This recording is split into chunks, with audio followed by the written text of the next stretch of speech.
बहुत बहुत स्वागत है आप सभी का। आप देख रहे हैं भारत 24। गुजरात में चुनाव की बयार बह रही है और चुनावी सरगर्मी तेज है और हम मौजूद हैं नर्मदा के तट पर।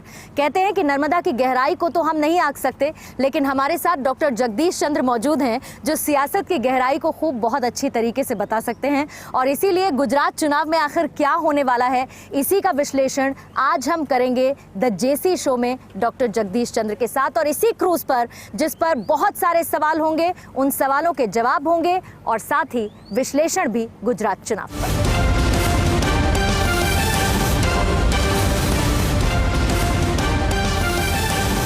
नमस्कार, बहुत बहुत स्वागत है आप सभी का। आप देख रहे हैं भारत 24 और हम आप पहुंचे हैं गुजरात के केवड़िया। और केवड़िया में इस वक्त हम मौजूद हैं एकता नगर में। इस वक्त ये है एकता क्रूज और गुजरात में है चुनावी माहौल। लेकिन इस वक्त जो मेरे पीछे आप देख रहे हैं वो है विश्व की सबसे ऊंची गगनचुंबी प्रतिमा लौह पुरुष सरदार वल्लभ भाई पटेल की।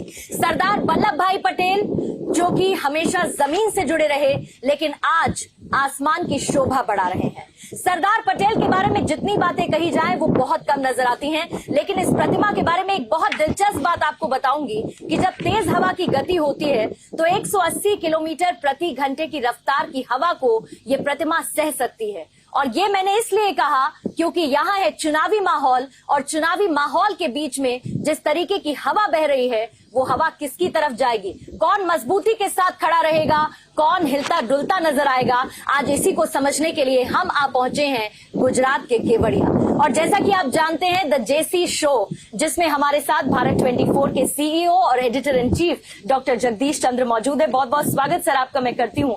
और आपका विश्लेषण हम सब जानते हैं कि कितना सटीक होता है, और खास तौर से क्योंकि चुनावी मौसम है, चुनावी माहौल है, तो गुजरात को तो हमें समझना ही होगा क्योंकि बहुत महत्वपूर्ण गुजरात का विधानसभा चुनाव कई मायनों में 27 साल से बीजेपी जो यहाँ सत्ता पर काबिज है, बाकी पार्टीज इस बार उसको जवाब देने के लिए पूरी तैयारी के साथ जुटी हैं। तो आइए इसी विश्लेषण की शुरुआत करते हैं सर। और सबसे पहला सवाल मेरा आपसे यही है, क्योंकि आज जो हमारा शो है उसकी हेडलाइन है मोदी ऑल द वे। ये अपने आप में बहुत दिलचस्प है, इसके मायने क्या है? इस सवाल का जवाब देने से पहले मैं अपनी और आप सबकी तरफ से इस महान पुरुष को प्रणाम करता हूं और इसके साथ ही नरेंद्र मोदी को शत शत नमन करता हूं कि उन्होंने ये अवसर दिखाया, इतनी बड़ी प्रतिमा बनाई, देश का गौरव अंतर्राष्ट्रीय स्तर पर लेके गए। और इन सब के लिए सरदार पटेल को प्रणाम के साथ साथ एक big vote of thanks to Narendra Modi also. अब रही बात आपके सवाल की कि हेडलाइन क्या है, मोदी ऑल द वे। इसका मतलब साफ है, clean sweep in Gujarat led by Modi. और इसका बेसिक कारण ये है कि कांग्रेस को 40% के आसपास वोट मिलते हैं हर बार, 2017 हो चाहे पहले उससे जो है। इस बार वो जो वोट हैं 3 पार्टियों में बंटेंगे, कांग्रेस में बटेंगे, आप में बटेंगे, ओवैसी की पार्टी में बटेंगे। रिजल्ट इज़ क्लियर, मोदी की क्लीन स्वीप है जिसे कहते हैं।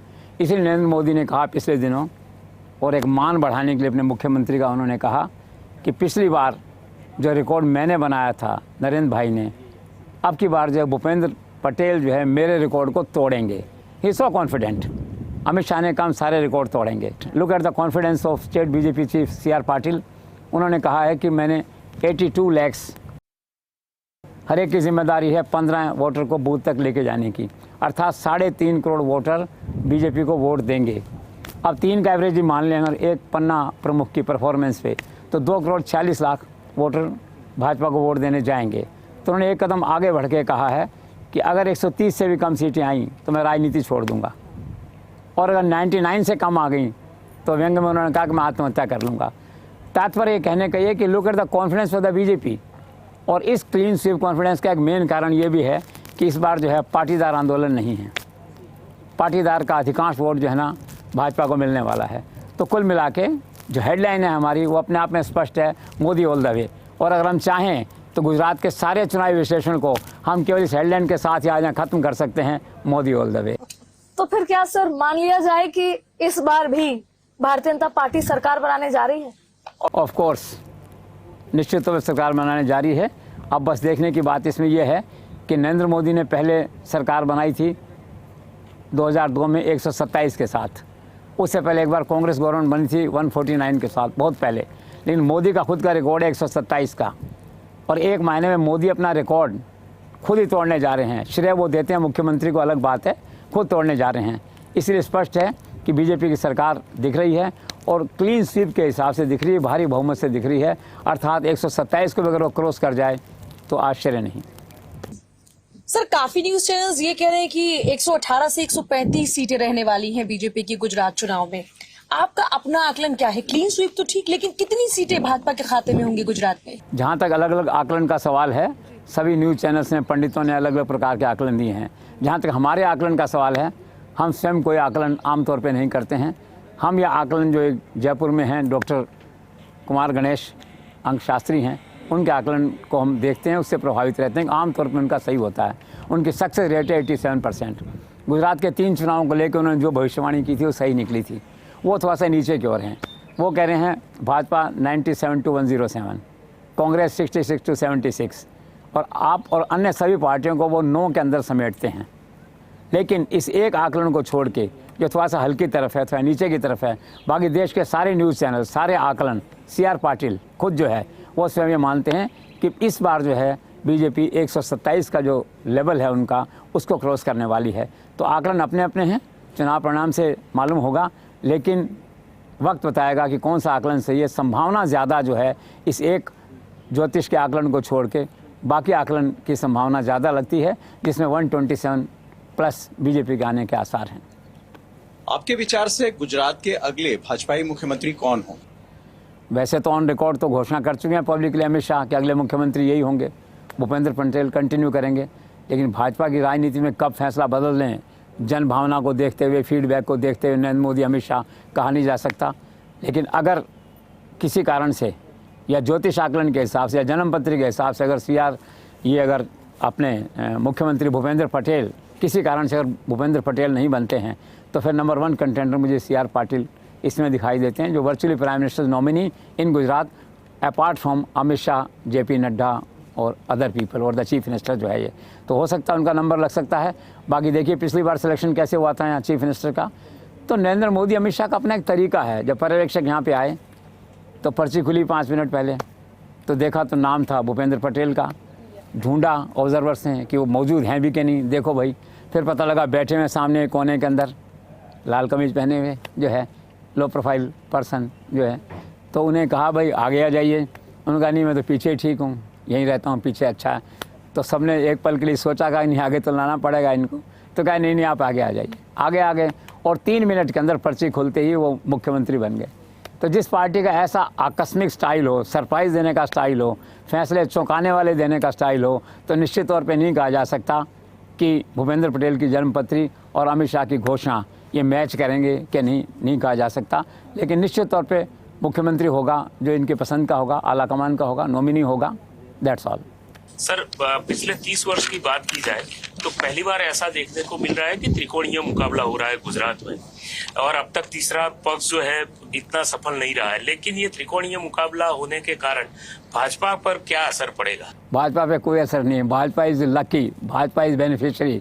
मैंने कहा ना, जो त्रिकोण मुकाबला हो रहा है वो 40% वोट शेयर के लिए हो रहा है, जो पहले कांग्रेस को मिलता था।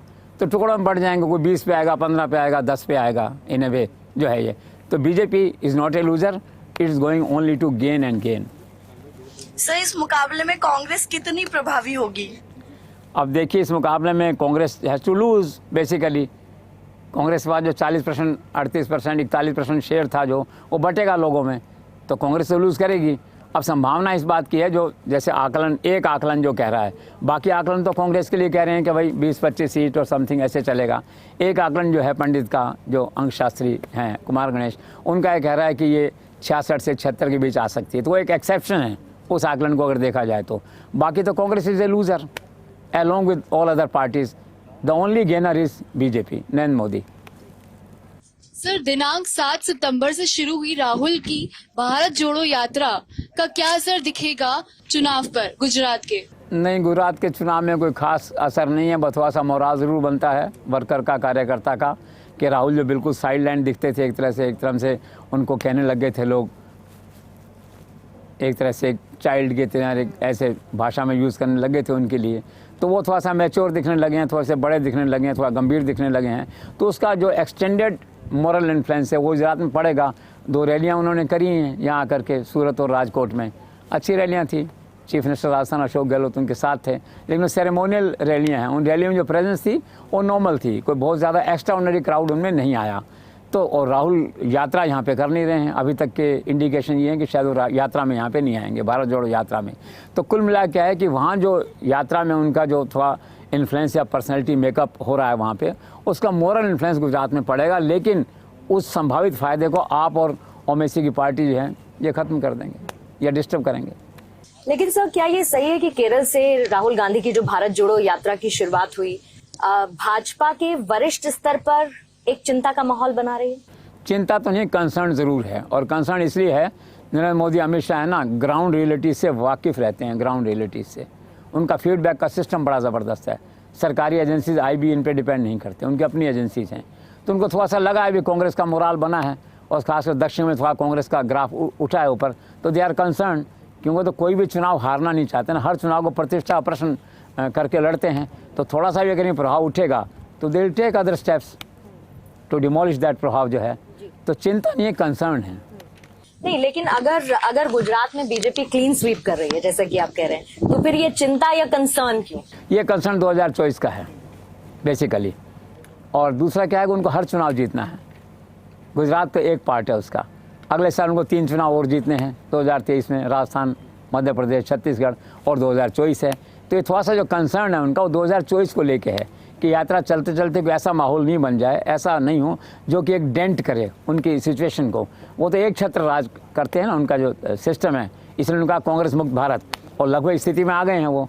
तो वो जो उनका कंसर्न है नंबर 1, और उस कंसर्न को सॉर्ट आउट कैसे करें इसको, उस पर स्ट्रैटेजी बनती है उनकी, दैट्स ऑल। त्रिकोणीय मुकाबले की बात लगातार गुजरात में हो रही है। हमने भाजपा के प्रभाव की बात की, आम आदमी पार्टी पर क्या प्रभाव पड़ेगा ये जानना चाहते हैं। आम आदमी पार्टी की ट्रेजेडी क्या है कि वो टेक ऑफ तो बहुत अच्छा करते हैं, ठीक है, फिर रनवे पे क्रैश कर जाते हैं, परिणाम नहीं ला पाते हैं। वोट इकट्ठे कर लेते हैं, जिन कॉन्स्टिट्यूंसीज में जाएंगे 5-7 अच्छी कॉन्स्टिट्यूंसीज हैं, तो देखिए आप उनमें जाके 15-20 हज़ार 25 हज़ार वोट तो ले जाएंगे जो है, लेकिन उसको विक्ट्री में कन्वर्ट नहीं कर पाएंगे। रही बात न्यूज़ चैनल्स की, तो अधिकांश लोगों ने 15 सीट, 20 सीट, 18 सीट इस तरह से घोषणा करी है इसकी जो है। लेकिन हमारे जो हैं अंकशास्त्री, उनका कहना है कि कुल अदर्स के अंदर 9 सीटें हैं other than BJP and Congress. अब इस 9 में आपका शेयर आप देख लीजिए, 2 सीटें, 3 सीटें, 4 सीटें। तो वो जो सोचा था उन्होंने, जिसे वो क्या टेक ऑफ बहुत अच्छा करते हैं, फिर कोलैप्स हो जाते हैं आकर के जो है। तो ऐसा लगता नहीं गुजरात में कोई उनका मेजर टेक ऑफ हो, मुझे ऐसा नहीं लगता। हो जाएगा, जैसे 9 है, 9 में 5 ले जाएँ, 6 ले जाएँ, समथिंग इस तरह से कुछ हो सकता है, मैक्सिमम 7 ले जाएँ, इससे ज़्यादा मुझे नहीं लग रहा है उसमें। तो सर, इस चुनाव में आम आदमी पार्टी कोई ब्रेक थ्रू करने जा रही है क्या?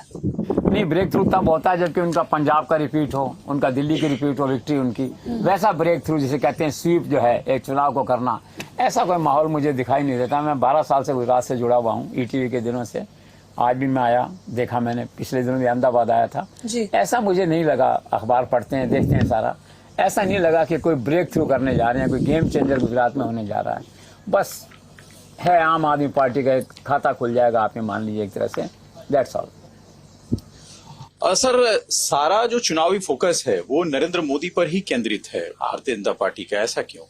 He is a single hero, he is all in one, total जिसे कहते हैं, ऑल इन वन, जो मैंने कहा ऑल द वे, इसलिए फोकस है। अकेले नरेंद्र मोदी की जो क्राउड पुलर कैपेसिटी है बीजेपी में नंबर 1 पे हैं, अमित शाह भी नंबर 2 पे आते हैं, उनके साथ ही उनके सेनापति, most trusted ally, made for each other, ठीक है ना। क्राउड पुलर की जो बात है, वो क्राउड पुलर जो है नरेंद्र मोदी है अक्रॉस द नेशन। सबसे बड़ी बात ये है, not only in Gujarat, across the nation कहीं चले जाइए, क्राउड पुलर नरेंद्र मोदी हैं, इसलिए बीजेपी ने उन पे सब स्टेक लगा रखा है। And he is a person जो देखिए कहाँ से कहाँ बीजेपी को लाए, कितने राज्यों में बीजेपी थी, आज बीजेपी कितने राज्यों में है आप देखते हैं। सो ही इज़ द सोल, जिसे कहना चाहिए इंस्पिरेशन। तो सर, इस बार राजनीतिक क्षेत्रों में ये कहा जा रहा है कि प्रधानमंत्री नरेंद्र मोदी जैसे खुद मुख्यमंत्री हो या अपने लिए चुनाव लड़ रहे हो, इस तरह का उनका एग्रेशन देखने को मिला है, उस तरह का उनका मूड देखने को मिला है। आपको क्या लगता है? नहीं, बिल्कुल लगता है, दैट्स एब्सोल्युटली करेक्ट। वो चुनाव को ऐसे लड़ रहे हैं जैसे गुजरात का चुनाव लड़ रहे हो, गुजरात विधानसभा का चुनाव लड़ रहे हो। तो ये कमिटमेंट है उनका गुजरात के प्रति, और गुजरात के रेलेवेंस को समझते हैं कि सारे देश में जीत जाओ, अगर गुजरात हार गए खुदा न खास्ता तो बड़ा एम्बेरसमेंट है। दिल्ली में रहते हुए भी आप सत्ता में नहीं दिखते हैं, एक तरह से मॉरली देखा जाए तो वो जानते हैं। और फिर क्या है ना, पार्टी के प्रति उनका कमिटमेंट है, वो कोई भी चुनाव हारना नहीं चाहते। अब ये उनकी स्ट्रैटेजी है कि इस बार उन्होंने खुद को चेहरा बनाया है। वैसे तो सारे देश में मोदी चेहरा है भाजपा की स्ट्रैटेजी में, लेकिन यहाँ रियल चेहरा है, ऐसा लड़ रहा है, खुद ही चुनाव लड़ रहे हैं सिंगल हैंडेड। तो मैं आपके इस आकलन से सहमत हूँ कि वो प्रधानमंत्री होते हुए भी पार्टी की निष्ठा उसको देखते हुए एक मुख्यमंत्री के नाते गांव-गांव शहर-शहर घूम रहे हैं। सर, नरेंद्र मोदी और अमित शाह दोनों गुजरात में गुजराती भाषा में जो है चुनाव का प्रचार प्रसार कर रहे हैं, इसका मतदाताओं पे असर पड़ेगा? ऑफ कोर्स, ये तो मास्टर स्ट्रोक है उनका, पब्लिक एकदम से कनेक्ट करती है। मैं टीवी पे सुनता हूँ उनको गुजराती बोलते हुए, मैं वहीं कायल हो जाता हूँ कि चुनाव तो गया। जिस पब्लिक मीटिंग में वो जाएंगे गुजराती में बात करेंगे, दूसरा आदमी हिंदी में बात करेगा, अंग्रेजी में बात करेगा। आप बताओ कैसे कनेक्ट होगा उस वोटर का दूसरे के साथ, जब तक कि हार्ड कोर कमिटेड वोटर नहीं हो कांग्रेस का या आपका या किसी और पार्टी का, ओवैसी का जो है।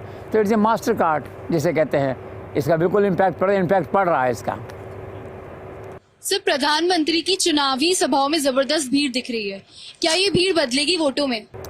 ऑफ कोर्स, इसलिए बदलेगी नरेंद्र मोदी की भीड़ में और दूसरी भीड़ में मैंने अंतर महसूस किया है पिछले 8-10 साल में। जो है ये इनकी जो भीड़ है वो जेन्युइन है। बाकियों की भीड़ एक तो क्या लाइव होती है, प्लस जो वो भीड़ वोटों में कन्वर्ट नहीं हो पाती। कई दफ़े कई बड़ी बड़ी रैलीज में देखा मैंने, लेकिन इनको कुछ गॉड गिफ्ट है या इनकी स्ट्रैटेजी है या इनका हार्ड वर्क है, कमिटमेंट है इनका, कि ये जो भीड़ है ये जो है वोटों में कन्वर्ट होगी। इसीलिए आप देखिए कैपेसिटी होती है 30,000 की, लोग पहुंचते हैं 50,000 नरेंद्र मोदी की, उसमें जाके जो है। अमित शाह का आप देखिए कैपेसिटी है 10,000 की, लोग पहुंच रहे हैं 15,000 वहाँ पे जो है। नड्डा का देखिए कैपेसिटी है 5,000 की, लोग पहुंच रहे हैं 8,000 वहाँ पे। तो इनकी भीड़ जो है ना, इसको जेन्युइन माना जाना चाहिए। सर, अमित शाह के रुतबे और खौफ के बावजूद इतने बागी उम्मीदवार कैसे खड़े हो गए, और क्या ये बागी उम्मीदवार चुनावी समीकरण बिगाड़ेंगे? चुनावी समीकरण तो थोड़ा बहुत बिगाड़ सकते हैं, लेकिन उन्होंने क्या किया है इसका मालूम चुनाव के बाद उनको मालूम पड़ेगा। अमित शाह को डिफाई करने का, उनको थोड़ा सा बात को नहीं मानने का जो है एक सीनियर लीडर के नाते, तो उनकी टेक्निकल मिस्टेक है ये। अब मिस्टेक कभी आदमी समय से महसूस करता है, कभी घटना के बाद महसूस करता है, that is one point. Second ये कि कितना माहौल बिगाड़ पाएंगे, तो ऑफ कोर्स नुकसान तो करेंगे वो। 32 जगह पे हैं एक तरह से बागी आपियों मानी, जो कि नुकसान पहुँचाने की स्थिति में हैं। तो पार्टी ने भी इसी संख्या में 30-35 लोगों को लगाया है उनके डैमेज कंट्रोल के लिए। तो नुकसान थोड़ा बहुत तो होगा वहाँ पे, लेकिन जिस अनुपात में उन लोगों ने सोचा था खड़े होते समय, उतना नुकसान नहीं कर पाएंगे, क्योंकि सारा चुनाव जो है वो नरेंद्र मोदी पे केंद्रित है इन ए वे। ये नुकसान ज़्यादा नहीं कर पाएंगे, लेकिन ये उनका जो साहस उन्होंने दिखाया है, नैतिक साहस, उससे हर कोई हैरान है, मैं भी हैरान हूँ। नहीं तो क्या इसी प्रकार गुल खिलाने वाले हैं आम आदमी पार्टी और कांग्रेस के बागी भी? उनके बागी भी हैं वहाँ पे, बट वो वेरी इररिलेवेंट हैं बागी उनके। वो तो सत्ता में आ नहीं रहे हैं, वो रेस में है नहीं।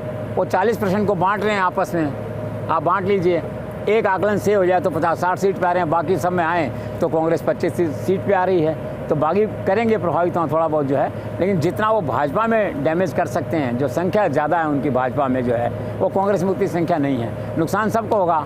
आपने तो कोई इक्का दुक्का कोई बागी इस तरह का होगा, कोई खास रेलेवेंस उसकी नहीं है। जब बागियों की बात करते हैं तो ज़्यादा नुकसान और हानि की जो बात है वो केवल बीजेपी के रेलेवेंस में हम करते हैं, बीजेपी कंटेस्ट में करते हैं। सर, पूरे गुजरात चुनाव में कांग्रेस में एक अजीब सी खास तरह की चुप्पी है, जीरो एग्रेशन है, ऐसा क्यों सर? वो डरे हुए हैं। एक बार पहले सोनिया जी ने कह दिया था मौत के सौदागर, फिर किसी ने कुछ और बोल दिया करके, यहाँ जयराम रमेश बोल जाते हैं, कोई चिदम्बरम बोल जाते हैं, कोई बोल जाता है। इस बार कहते हैं भी कीप ऑफ। उनको समझ नहीं आ रहा मुद्दा कौन सा उठाएं सिवाय अपने घोषणा पत्र के, जो मुद्दे वो उठाते हैं घोषणा पत्र में। तो कोशिश है वो कि जैसे कोई बोला उसी समय पकड़ लेंगे नरेंद्र मोदी अमित शाह। उनको शाम को बयान आ जाएगा और एक नई कंट्रोवर्सी खड़ी हो जाएगी, तो उनसे भी कीप ऑफ, साइलेंट, जनता को जो देना दे देगी। And I think it's a wise strategy. अच्छा सर, चुनाव में मुद्दे भी बहुत खास होते हैं। गुजरात के चुनाव में वो कौन से प्रभावी मुद्दे आप समझ रहे हैं, और दूसरा भाजपा के मुद्दे क्या क्या हैं? देखिए, भाजपा का मेन मुद्दा तो हिंदुत्व रहता है, डायरेक्टली इनडायरेक्टली, ठीक है। दूसरा भी डबल इंजन सरकार का मुद्दा रहता है। तीसरा मेजर मुद्दा रहता है उनका डेवलपमेंट का। और बाकी मुद्दे होते हैं फोरू होते हैं, वो फौरी तौर पे होते हैं। आज घोषणा पत्र जारी होने वाला था, उसमें भी यही आई होंगी बातें, किसानों के लिए, विद्यार्थियों के लिए, नौजवानों के लिए, महिलाओं के लिए परफॉर्मा अनाउंसमेंट्स हैं। लेकिन बेसिक जो की मुद्दा है उनका वो हिंदुत्व है, डबल इंजन सरकार है और डेवलपमेंट है। सर, लेकिन कांग्रेस का घोषणा पत्र क्या कहता है? कांग्रेस का घोषणा पत्र मोर और लेस क्या है कि वादों पे आधारित है, वो किसी विवाद में नहीं पड़ना चाहते। तो पहले तो उन्होंने कहा कि OPS scheme, old pension scheme, जो अशोक गहलोत की देन है, जो पार्टी ने हिमाचल में चुनाव लड़ा और जो भी थोड़ी बहुत जीतने की उम्मीद है, उसी कारण से वो लोग उम्मीद कर रहे हैं, वो 8 तारीख को मालूम पड़ेगा जो है। तो यहाँ पे उन्होंने इसको मुख्य मुद्दा बनाया है। फिर 10 लाख लोगों को रोज़गार देने का मुद्दा बनाया है उसमें जो है। फिर 10 लाख तक की मेडिकल सुविधा, जो चिरंजीवी स्कीम है राजस्थान के अशोक गहलोत की, उसको लागू करने की बात हुई है। और कुछ 300 इस तरह का जो मीटर और ये सब जो है, ये आपका बिजली फ्री देने की बात है। 300 बिजली फ्री देंगे आपको जो है, हाँ।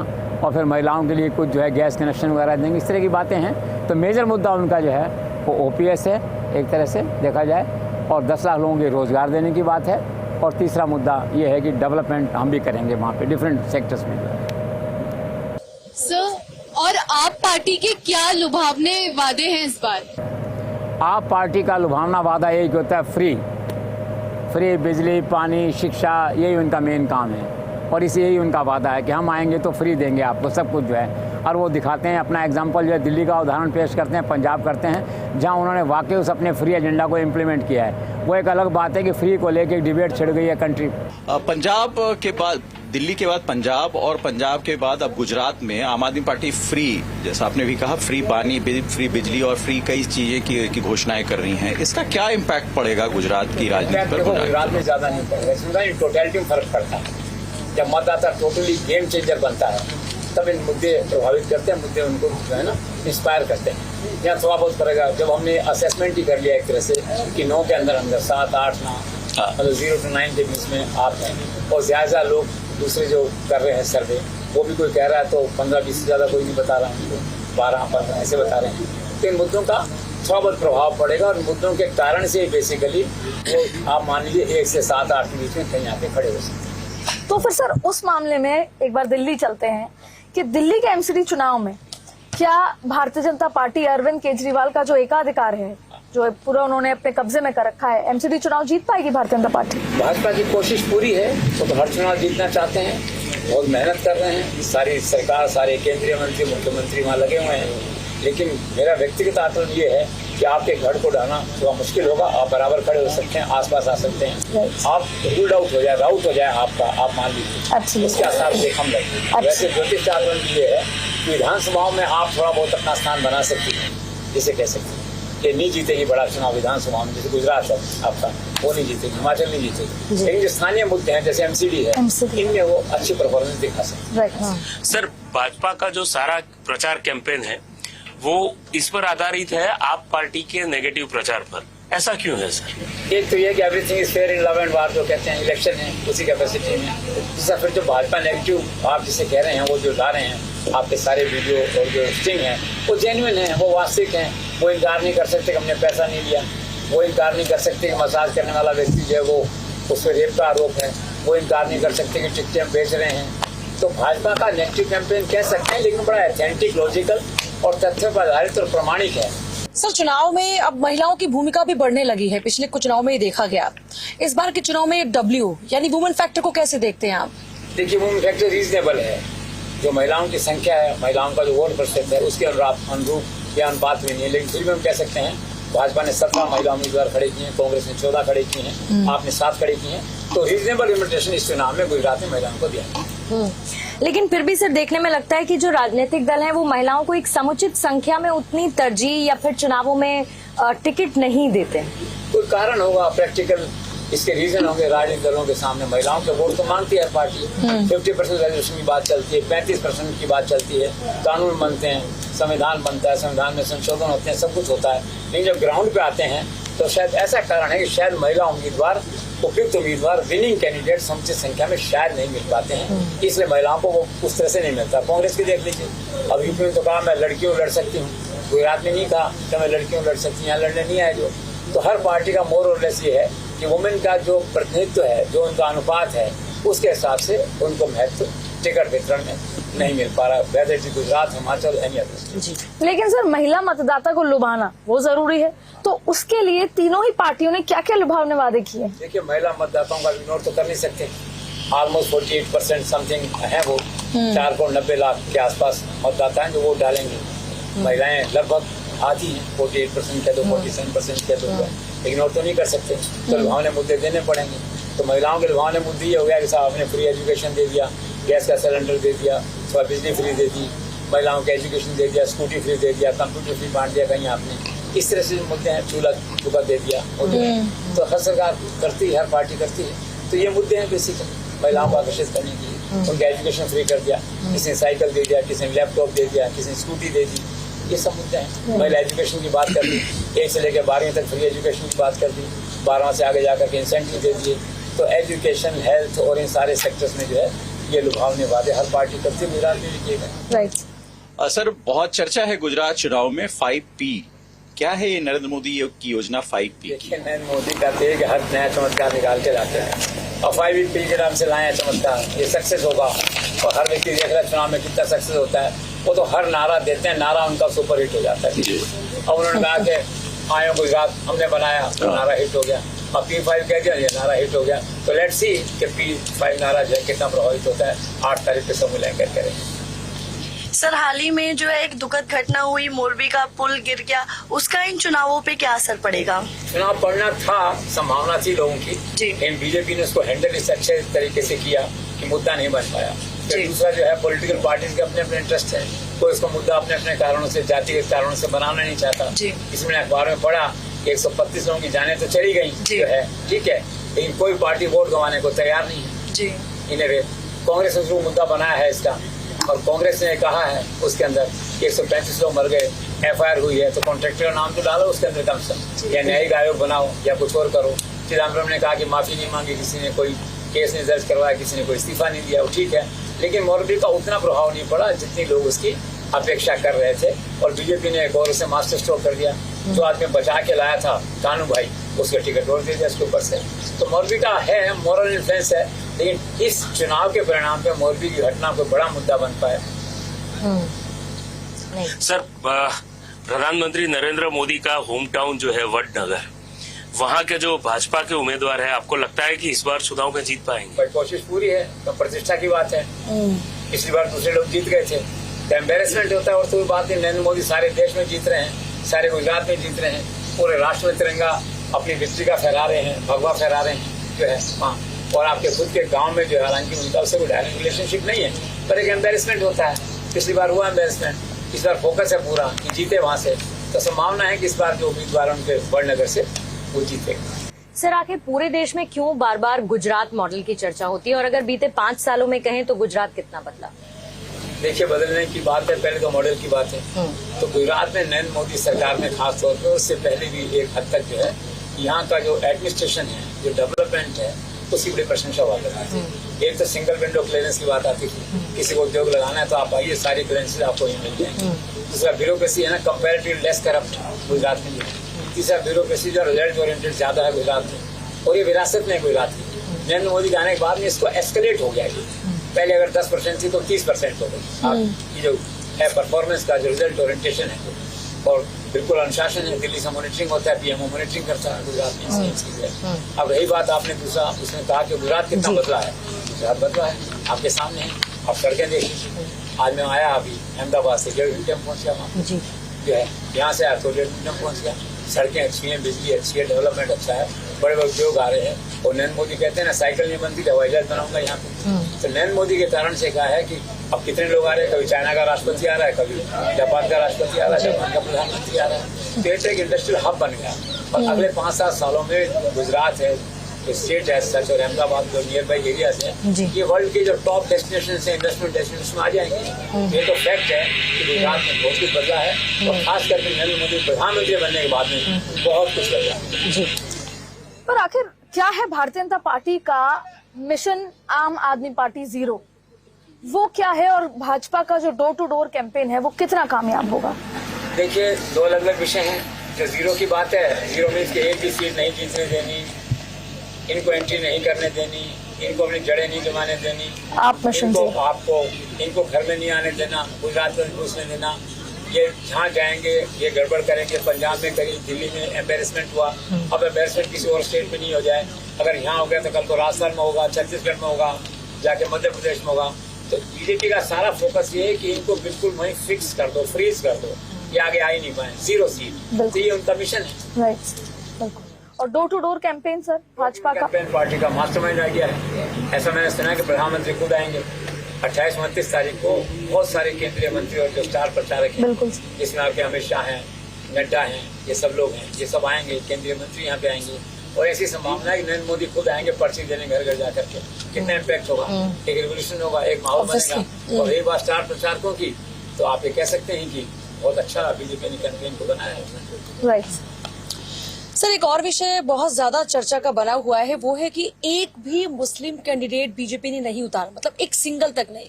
इस पूरे घटनाक्रम को आप कैसे देखते हैं? देखिए, विरासत से ही है, नरेंद्र मोदी के आने से पहले से ही है, किसी मुस्लिम को उम्मीदवार नहीं बनाया जाता। हर पार्टी की अपनी स्ट्रैटेजी होती है, अपना एक्सपीरियंस होता है, अपना फोकस होता है। उसके अंदर जो है मुस्लिम को नहीं बनाते। वो जो है किसी विधानसभा चुनाव में नहीं लिया, लोकसभा के चुनाव हुए, देखिए 19 का हुआ, फिर 14 का हुआ, 9 का हुआ, 4 का हुआ, कोई मुस्लिम नहीं लिया। और बिना मुस्लिम उम्मीदवार को जीतते हैं, थर्टी मेजोरिटी जीतते हैं। तो ये उनकी स्ट्रैटेजी, जिसको कहते हैं मैं पीस नहीं करेंगे। ओके, हर पार्टी की अपनी स्ट्रैटेजी है। भारतीय चुनाव में जातिगत आधार पर बहुत ज्यादा वोट कास्ट होते हैं। गुजरात के चुनाव में जातिगत समीकरण और जो कास्ट आधारित वोट है उसको कैसे आप? उस सवाल पे आने से पहले इसने जो बात कही थी मुस्लिम वाली, तो कांग्रेस बनाती है, आप बनाती है। कांग्रेस ने सीटें दी हैं मुस्लिम्स को, और 3 MLA ऑलरेडी कांग्रेस के हैं। इस बार 6 दिए, उन्होंने पहले भी 6 दिए थे, आप वाले भी दे रहे हैं दैट वे। पर भाजपा नहीं बनाती। हाँ, coming back to your question.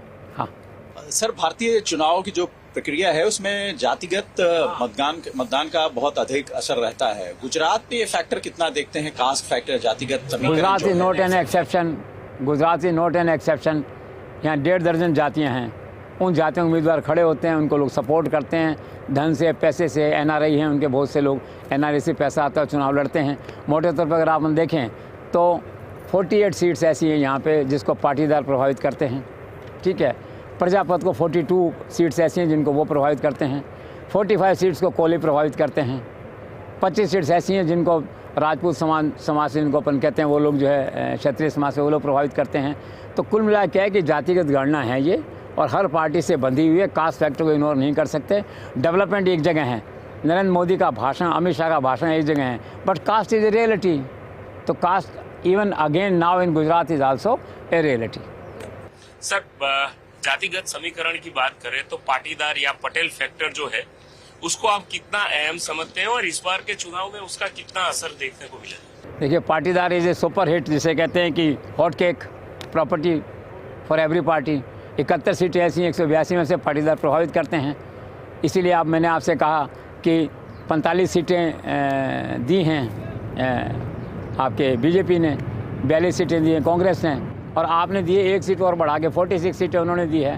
तो प्रभावित करते हैं पाटीदार जो है। और आपने देखा ये तो नरेंद्र मोदी हैं, अमित शाह हैं, जिन्होंने पाटीदार आंदोलन के बावजूद पिछली बार सरकार बनाई। 99 पे भी सरकार बनती इन ए वे जो है, वरना कोई दूसरा नहीं बना पाता। लेकिन इस बार क्या क्लीन स्वीप है, पाटीदार सारे जो हैं मोदी के साथ हैं, मोदी के इलाके में हैं। पर आपका जो मूल प्रश्न है उसका उत्तर है यस, पाटीदार जो है ना बैकबोन है यहाँ की कास्ट पॉलिटिक्स की, और चुनाव को प्रभावित करता है। 70 सीटों में उनका प्रभाव है, और कोई पॉलिटिकल पार्टी उनके माइट को इग्नोर नहीं कर सकती। सर, इस बार गुजरात चुनाव में गुजराती युवा जो है वो उतरा है। हार्दिक पटेल हैं, अल्पेश ठाकुर हैं और जिग्नेश हैं। इनका राजनीतिक भविष्य आप कैसे देखते हैं? राजनीतिक भविष्य अच्छा है। वैसे तो क्या है कि सब लोग अपना, जैसे कहते हैं, टेस्टेड ट्राई, सारा भाग्य आजमा के फिर भाजपा के आ गए, नरेंद्र मोदी की शरण में आ गए, अमित शाह की शरण में आ गए जो है। तो उससे क्या है कि उनका ग्राफ उतना तो नहीं रहा पहले जैसा। They are not that property. अब हार्दिक पटेल पे ही थोड़ा संशय है जीतने पे उसके, उसको सिद्ध करना है कि मैं स्टार हूँ यहाँ का जो है। जीतने की संभावना है प्रबल, बट नो श्योरिटी। दूसरा नाम आपने बताया था अल्पेश ठाकुर। हाँ, ठाकुर के हैं, उसके जीतने के फेयर चांसेस बता रहे हैं लोग कि वो फिर जीतेंगे। तीसरे बताए थे आपने, जिग्नेश फंसे हुए इस बार जो हैं, उनकी कॉन्स्टिट्यूंसी के अंदर जो है दलित वोटों का विभाजन है, क्योंकि वहाँ त्रिकोणात्मक संघर्ष है।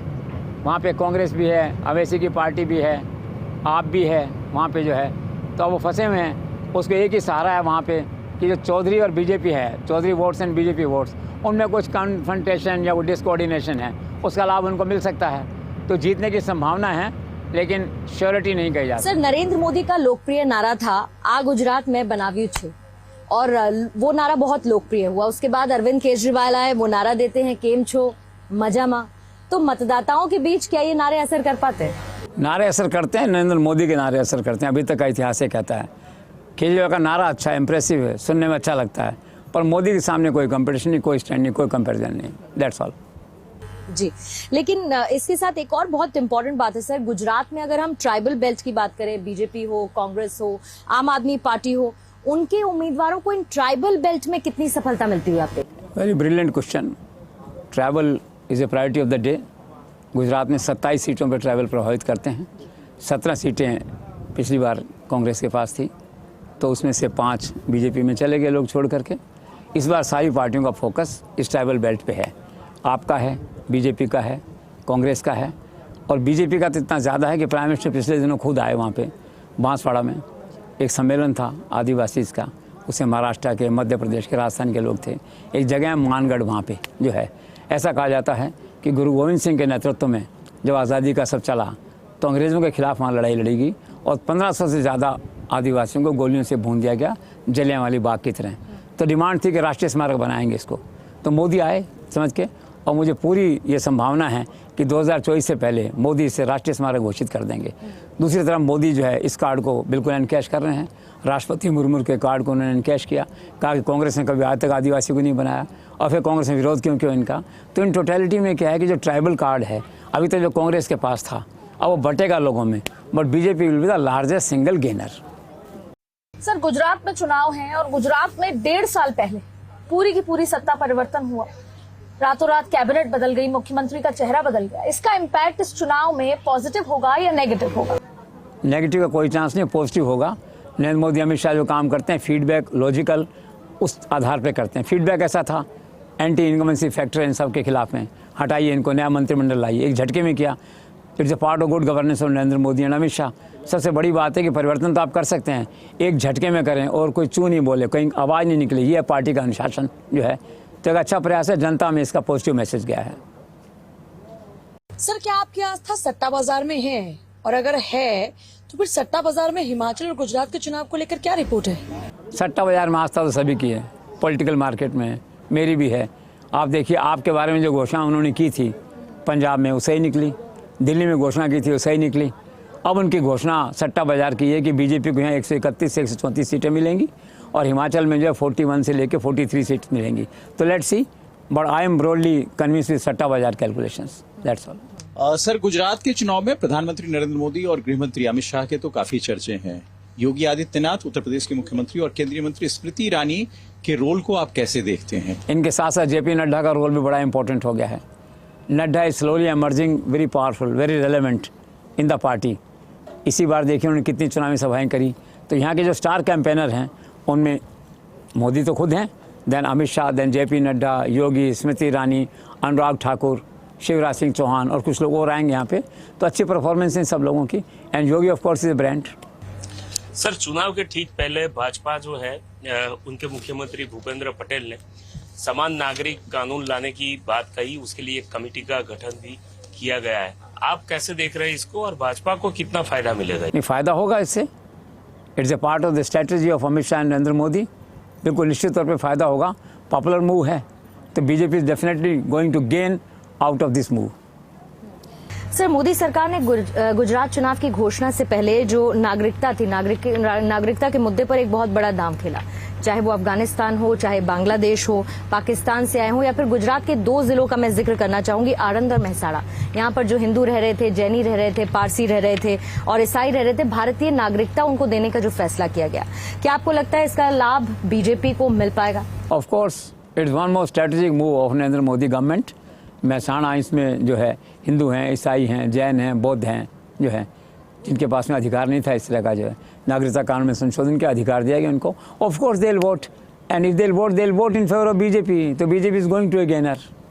गुजरात चुनाव में ओवैसी फैक्टर का क्या रोल है और पार्टी को इसका कोई फायदा है? निश्चित तौर पे पार्टी को इसका फायदा है। Owaisi is a new discovery of Amit Shah and Narendra Modi, specifically Amit Shah. आप देखिए, यूपी में चुनाव हुआ, बिहार में, पश्चिम बंगाल में हुआ, उन्होंने वोट बांट दिए मुसलमानों के वोट का बंटवारा करने में एक्सपर्ट हैं जो हैं। अब यहाँ पे अपने उम्मीदवार खड़े कर रहे हैं सब, जो है इसका डायरेक्ट बेनिफिट जो है बीजेपी को मिलेगा। और वैसे कि जितने उम्मीदवार खड़े होंगे कांग्रेस का वोट काटेंगे, आपका वोट काटेंगे। तो of course it's A mastermind strategy of the BJP. Sir, चुनाव प्रचार के दौरान मीडिया के बीच में और जो बाकी लोग हैं उनके बीच में हमारे यंग होम मिनिस्टर हर्ष संघवी का बड़ा क्रेज नजर आया। तो अगर मैं ये कहूँ कि क्या मोदी और शाह के बाद तीसरा चेहरा है वो? कह सकते हैं, मीडिया है, specially female faces. He is very young handsome like Anurag Thakur जो है, इम्प्रेसिव पीपल, बात करते हैं, अच्छी बात करते हैं। कॉन्स्टिट्यूंसी में भी उनको ज़्यादा थ्रेट नहीं अपने एरिया में जो है। तीसरा चेहरा तो नहीं कह सकते इन अ वे, लेकिन हाँ of course it's a good new face of BJP in Gujarat which needs to promoted further. Sir, अब जिस तरीके से कांग्रेस दिख रही है गुजरात चुनाव के दौरान, ना दिख रही है ना है, और संभावित विफलता भी नजर आ रही है, तो ऐसे में 2023 के मध्य प्रदेश, छत्तीसगढ़, राजस्थान के चुनाव में क्या नतीजे आपको देखने को मिल सकते हैं? भाई नतीजे तो उम्मीद तो कम है। बाकी राजस्थान में अशोक गहलोत मिरेकल कर दें तो बात अलग है।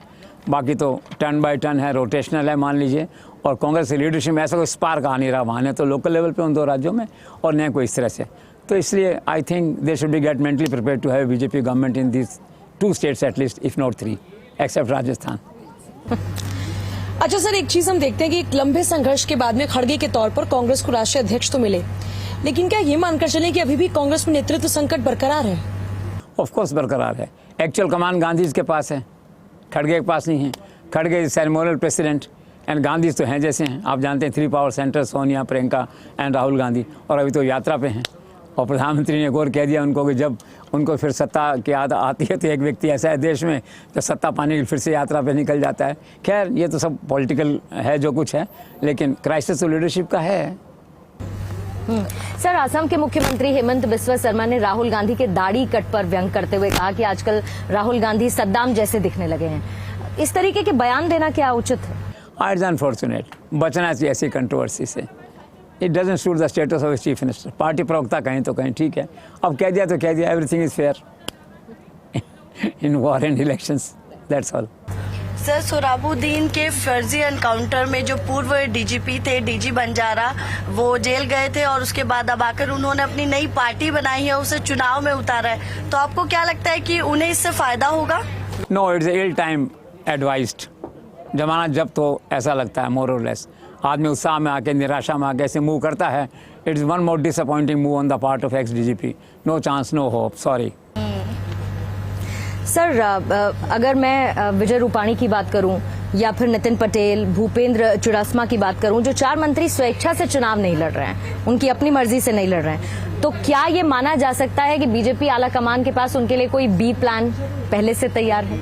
स्वेच्छा एक शालीन शब्द है, एक डेकोरेटिव डिसेंट वर्ड है स्वेच्छा। बाकी तो पार्टी का फैसला है। उन्होंने शालीनता दिखाई जिस दिन पार्लियामेंट्री बोर्ड की बैठक थी। उन्होंने सुबह कह दिया हम तो स्वेच्छा चुनाव लड़ना चाहते हैं, तो ठीक है, गरिमा दिखाई है, गरिमा दिखाई, अनुशासन में पुरस्कार तो मिलेगा ही जो है। तो फिर मैं समझता हूँ कि नितिन, आपके जो पहले वाले हैं जो चीफ मिनिस्टर थे विजय रूपाणी, वो संगठन के अच्छे कार्यकर्ता हैं, शायद गुजरात में ही रहेंगे।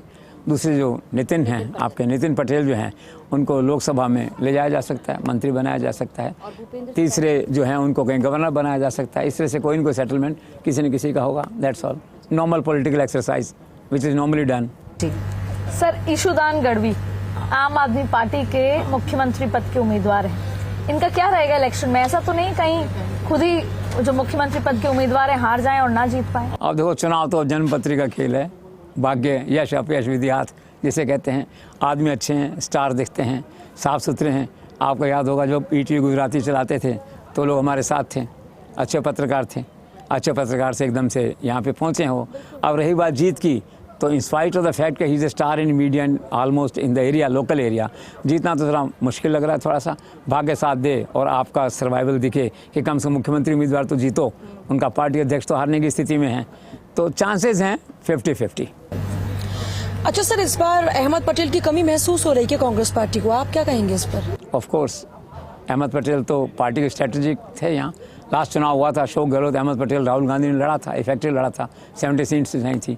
इस बार उनको मिस कर रहे हैं, उनके गांव के लोग उनको मिस कर रहे हैं। उनकी लड़की ने कहा कि मैं चुनाव नहीं लड़ूंगी, मुमताज़ ने जो है। इस तरह बीजेपी वाले मिस कर रहे हैं लाल कृष्ण आडवाणी को अहमदाबाद में। इस बार वो वोट डालने नहीं आएंगे, 95 ईयर के हो गए, 30 साल की लीगेसी उनका एसोसिएशन रहा अहमदाबाद के साथ, यहाँ गुजरात के साथ, अब वो नहीं रहेंगे, पार्ट ऑफ लाइफ। सर, चुनाव में शरद पवार ने कांग्रेस के साथ मिलकर जो चुनावी गठबंधन किया है, उसकी कोई रेलेवेंस है?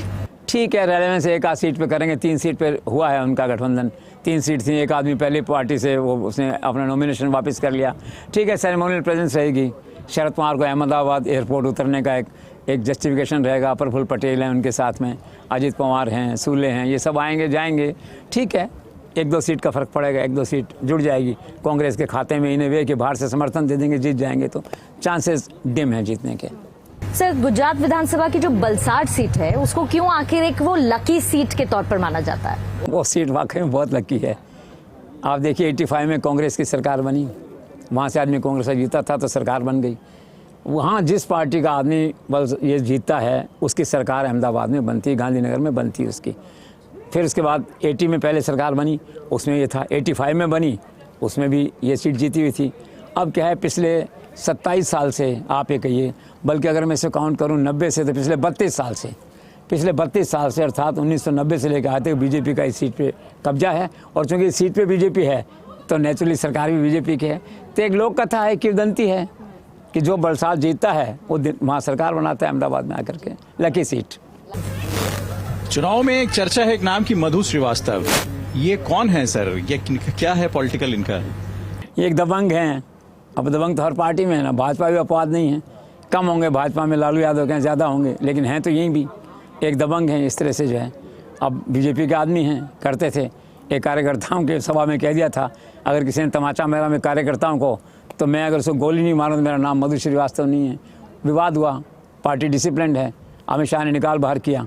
अब निर्दलीय होकर चुनाव लड़ रहे हैं, तो खुद तो शायद नहीं जीतें, लेकिन बीजेपी वाले को हो सकता है शायद जीतने में कठिनाई पैदा करें।